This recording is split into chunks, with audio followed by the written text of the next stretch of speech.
Lassan osoró árnyak tűntek fel a kisváros deszka kerítései mögött.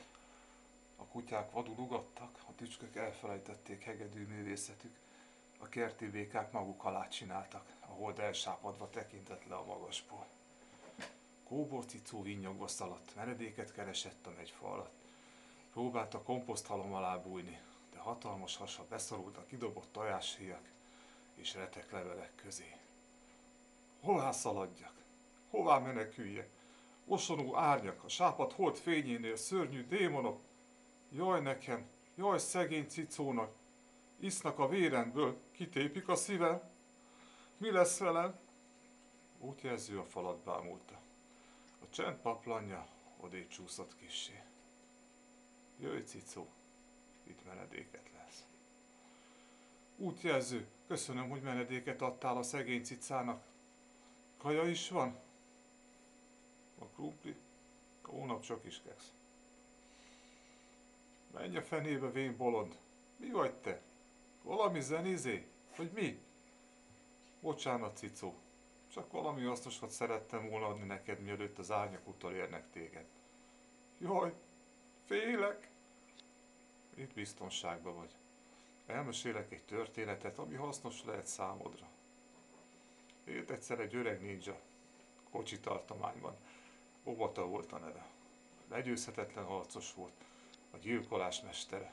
Jöttét senki sem látta, lépteit senki sem hallotta.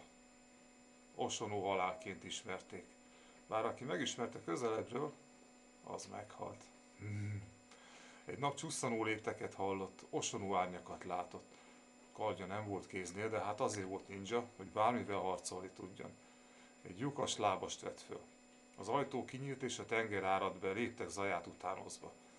Fenyegetően tódult a víz, tajtékosan, mindent elsöprően, akár egy cunami. Obata-san bátor volt.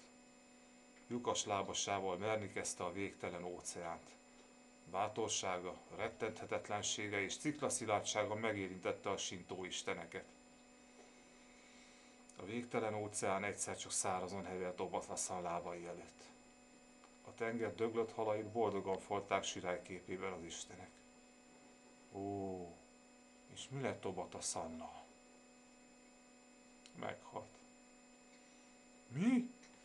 Mi van? Tudod, Cicó, a legnagyobb hősök is, bár a történelem emlékkönyvében feljegyzik őket, végül mind meghalnak. De a kiszáradt tengeren át elmehetett volna bárhová. Elmehetett volna a halál elől. Obata-sant gyerekkorában meglátogatta Holdfény asszony. Tőle hallotta ezeket a szavakat. Minek a világ végére menni, ha itt is mászkálnak a fűben hangyák. A tenger meregetése közben értette csak meg ezeket a szavakat. Utolsó szavai voltak ezek a rettenthetetlen ninja mesternek. A krumpli? Holnap csak is keksz. Sosem találták meg a testét. Kardja körül szivárványfélek játszottak. Elolvadok szavaitól, útjelző, de jól látom, ott a sarokban egy lyukas lábas.